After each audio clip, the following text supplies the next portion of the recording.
Assalamualaikum warahmatullahi wabarakatuh. Sahabat-sahabat semuanya, saudara-saudara semuanya, semoga kita selalu dalam lindungan Allah Subhanahu wa Ta'ala, Tuhan Yang Maha Esa.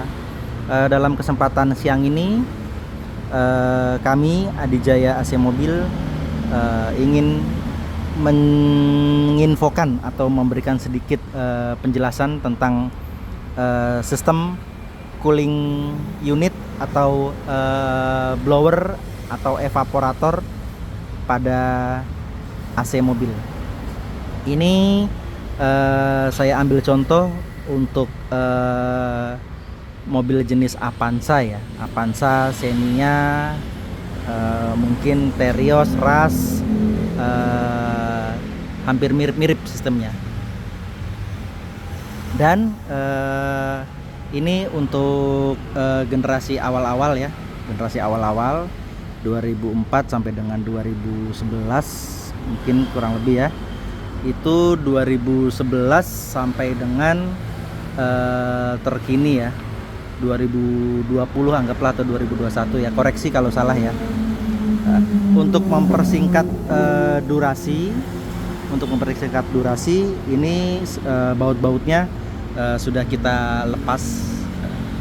Dan dalam kesempatan siang ini juga akan kami berikan sedikit penjelasan tentang beberapa pertanyaan daripada pelanggan-pelanggan kami, atau juga mungkin menjawab rasa penasaran dari saudara-saudara semua tentang efektivitas servis AC tanpa bongkar menggunakan metode steam kamera endoskopi ya, seperti ini alatnya kurang lebih. Lalu berikutnya tentang resiko daripada penggunaan alat seperti ini, kira-kira sejauh apa, begitu ya. Dan untuk mempersingkat waktu, akan saya langsung saja ya. Poin pertama adalah bagaimana sih sebetulnya cara kerja sistem AC mobil itu. Untuk kali ini kita fokus di bagian cooling unit atau bagian blower atau evap ya. Jadi sebetulnya begini, alat ini mungkin pada umumnya disebut rangkaian ini mungkin blower ya. Blower itu cara kerjanya dia mensirkulasikan udara. Alat ini cooling unit ini posisinya adanya di bawah dashboard. Ya, kita bicaranya AC single, AC depan yang keluar udara di dashboard ya. Nah, bagaimana cara kerjanya? Ini blower saudara-saudara, kipas blower. Di sini ada dinamonya di sini. Yang memutarkan kipas blower ini adalah dinamo. Ya, jadi udara itu diambil sama kipas ini. Kipas ini kan berputar ya. Dia mengambil udara dan menyemburkan udara di dalam sini. Nanti akan saya buka. Itu di sini ada evaporator. Evaporator itu normalnya kalau AC bagus itu evaporatornya dingin. Nah, udara itu melewati evaporator. Karena evaporatornya dingin, dia udara itu berubah menjadi lembab atau berubah menjadi dingin di sini, yang keluar sini. Nah, ini bolongan ini menuju ke dashboard yang bolongan 4 itu. Kan ada tuh di tengah biasanya 2, di kanan kirinya 1-1 ya. Gitu. Oke. Jadi mungkin bisa dipahami ya. Nah, untuk beberapa mobil itu ada yang dilengkapi dengan filter cabin dan ada pula yang tidak dilengkapi filter cabin. Mungkin kalau mobil-mobil saat ini mungkin sebagian besar sudah ada filter cabinnya. Nah, filter cabinnya di mana sih Mas? Om, di mana filter cabinnya? Untuk beberapa mobil filter cabinnya itu ada yang posisinya di sini, ada yang posisinya di luar sini. Jadi sebelum udara masuk ke blower, dia di sini ada filter cabinnya. Sama dengan ini, dia ada filter cabinnya di sini. Ya, ada filter fungsinya untuk menyaring udara dari mungkin partikel-partikel kasar seperti debu mungkin barangkali ya, atau kertas-kertas. Namun ada juga beberapa merek mobil, jenis mobil yang filter cabinnya adanya posisinya di tengah sini. Di tengah sini semacam, jadi blower dulu. Setelah blower udara itu disaring sama filter. Setelah itu masuk ke evap, melewati evap, baru dia ke luar sini, keluar lubang dashboard. Nah, mobil apa aja sih Mas yang filter cabinnya ada di dalam sini? Contoh misal mungkin semacam kayak Nissan Livina. Nissan Livina itu posisinya ada di sini. Itu terus dan beberapa jenis mobil kayak Ford, mungkin Ford Zoom, Ford Fiesta, itu dia posisinya ada di tengah situ ya, tengah antara blower sama evap gitu. Nah, untuk mempersingkat waktu juga, ini akan kita buka ini casingnya ini, supaya teman-teman, saudara-saudara semua lebih paham ya tentang sistem kerja AC-nya ini.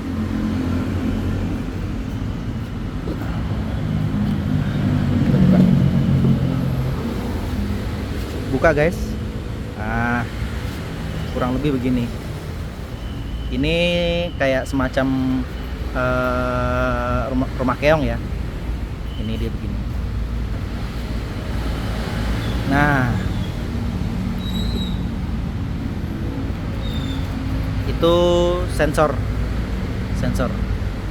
Nah, ada beberapa mobil yang sistemnya dia melintang ya.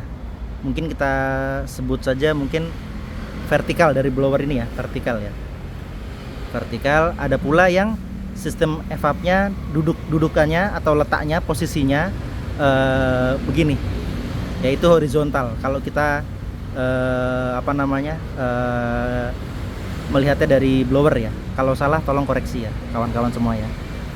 Contohnya apa yang horizontal Om? Ini akan saya buka nih. Akan saya buka. Dapur.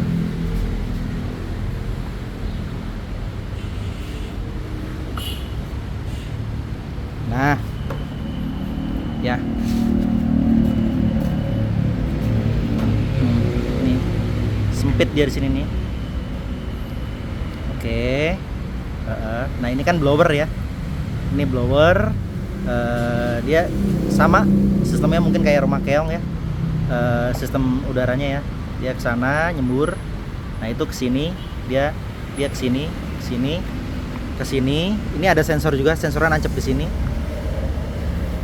Baru dia nanti ke atas. Ya. Oke.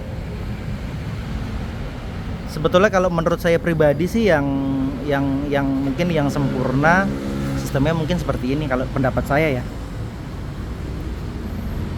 Dia lebih los dia ya. Oke.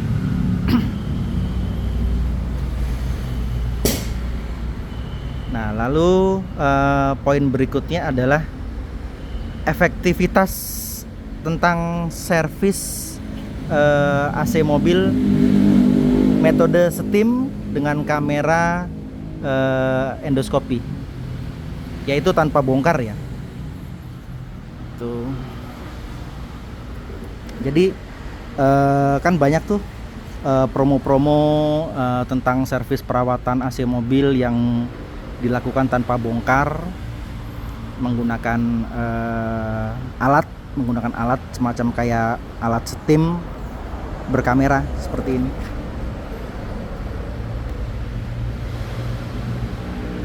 Ya. Kurang lebih seperti ini alatnya.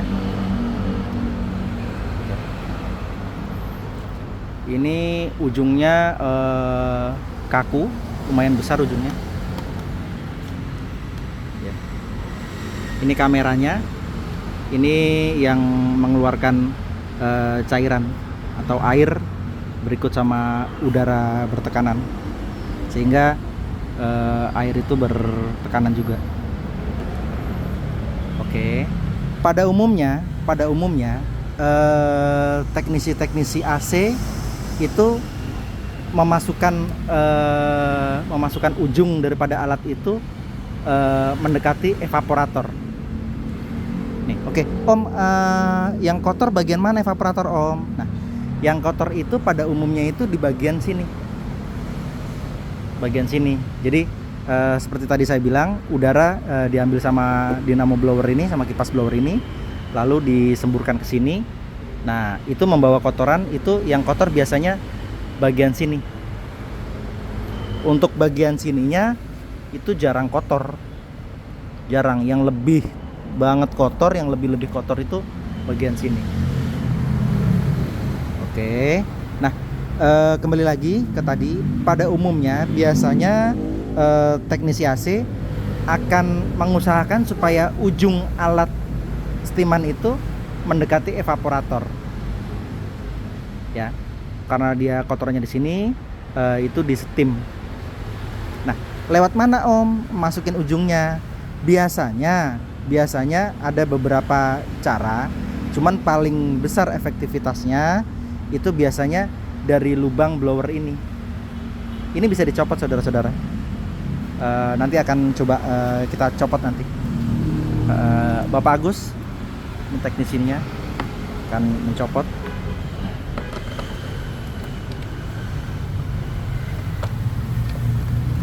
Nah, kurang lebih begini. Coba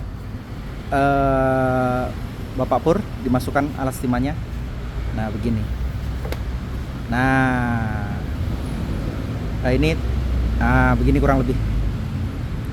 Nah, ini pergerakan ini juga tidak bisa leluasa ya, karena di sini kan posisinya sempit, dia kan ada covernya ya, tidak bisa leluasa gitu. Jadi hanya fokus mungkin di bagian tengah. Untuk bagian pinggir-pinggirnya mungkin tidak terlalu maksimal gitu. Nah, kalau untuk sistem yang vertikal ini mungkin masih ini ya, masih oke, artinya masih bisa maksimal lah, masih bisa maksimal, walaupun tidak 100%, mungkin sekitar 50-70% mungkin masih bisa maksimal, ketimbang sistem yang horizontal yang itu, karena ruang geraknya dan fokus semburan alat ini tidak bisa fokus untuk lurus. Ini kan ada kisi-kisinya ya, ada pin-pinnya ya. Nah, ini kan ada kisi-kisinya ya. Nah, seharusnya yang bagus itu dia semburannya itu lurus ke celah-celah pin-pin itu, celah kisi-kisi itu, supaya mendorong kotoran atau membuang kotoran gitu. Ini kalau menurut saya yang paling mudah itu ya sistem vertikal seperti ini. Jadi masuknya dia lewat sini dia begini gitu. Nah, seharusnya idealnya itu semprotan ini nggak boleh miring, karena kalau miring itu bikin ambruk kisi-kisi ini, saudara-saudara semuanya. Nah, akibat daripada ambruk itu ya angin tidak bisa loss. Itu nanti kita bicaranya efektivitasnya dulu. Untuk mobil yang mungkin kotorannya tidak terlalu parah, tidak terlalu kotor sekali, mungkin bisa membantu alat steam ini, endoskopi ini bisa membantu, bisa lebih menyegarkan lah gitu, karena kotorannya tidak terlalu tebal, tidak terlalu parah gitu ya. Oke. Terus soal soal yang horizontal. Oke, ya. Soal yang horizontal. Oke, soal yang horizontal ini ruang geraknya ini tidak sebebas yang vertikal tadi ya. Ini karena dia di sini sempit sekali ya. Sempit sekali. Dia sistemnya sama, udara itu diambil sama motor dinamo kipas blower ini, diambil terus disemburin ke sini. Ya. Nah, yang sering kotor parah itu bagian mana? Biasanya sih bagian sini. Bagian paling sini. Oke. Nah, untuk alat itu kalau kita bicara efektivitasnya lebih cenderung bagusan yang itu daripada yang ini. Karena yang ini begitu disembur dia tidak bisa maksimal menjangkau. Artinya semburan itu liar, tidak bisa fokus. Mungkin ini bisa dibuka kipasnya, Bapak mekanik.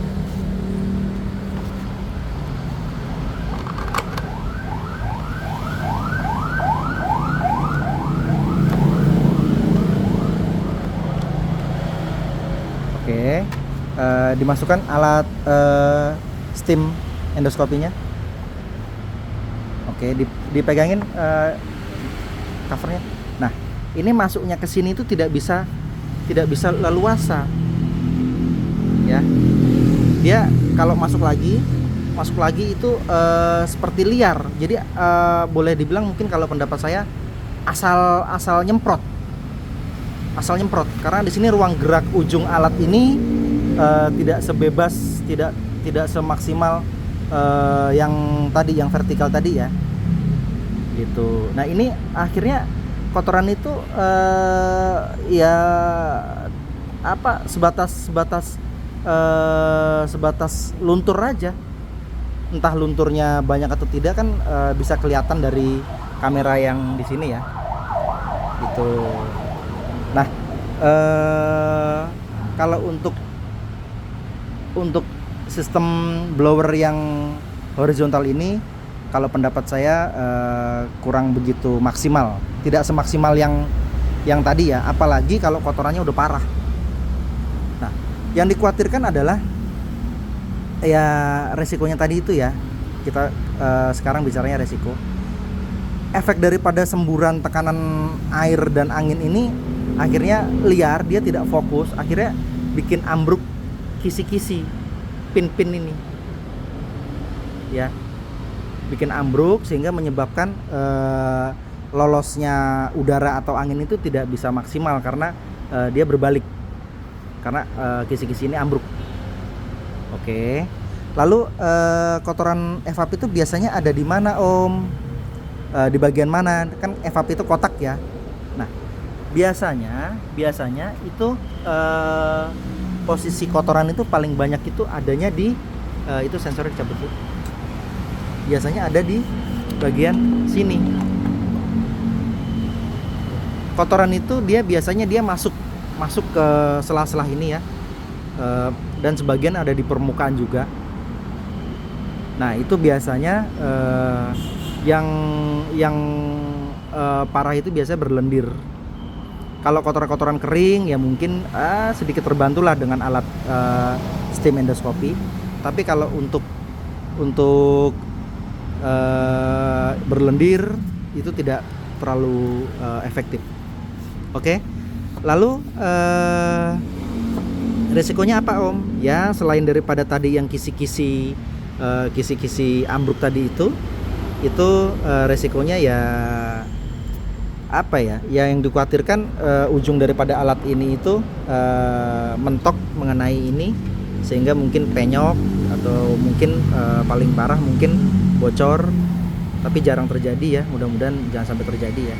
Lalu apalagi ya? Ya mungkin ada rekan-rekan semua yang bisa nambahkan, monggo silahkan di komen gitu ya. Terus kadang kalau dia kotorannya tidak bisa maksimal bersih, ini kan posisi di balik ini kan ada sensor ya. Ada sensor di sini ya. Nah, sensornya kan nancep di sini ya. Sensornya nancep di sini. Itu kalau dia kotorannya tidak bisa terbuang secara baik, itu akurasi cut off-nya dan dinginnya itu tidak bisa maksimal. Karena sensor mendeteksi si evap sudah dingin, padahal evapnya itu di bagian sini itu, di bagian sini pegang Pak, di bagian sini itu ngeblok, istilahnya lendirnya itu jadi es batu, dan itu dibaca sama sensor tadi itu. Gitu. Padahal udaranya belum dingin maksimal, tapi dia sudah cut off, sudah off kompresor, karena dia di sini sudah terlanjur jadi es batu untuk cairnya lama. Nah ini bentuk kerusakan kisi-kisi seperti ini. Nah, ada juga contoh dari yang kita temukan dari konsumen yang sering perawatan pakai sistem metode steam, itu kisi-kisinya itu ambruknya seperti ini. Nah, seperti ini. Ini nah itu. Jadi semburan terlalu kencang mungkin ya, terlalu kencang atau mungkin tidak fokus, sehingga membuat yang namanya evap ya, mungkin awalnya sudah kropos, ditambah dengan semburan yang liar tadi itu, sehingga makin rusak, makin parah.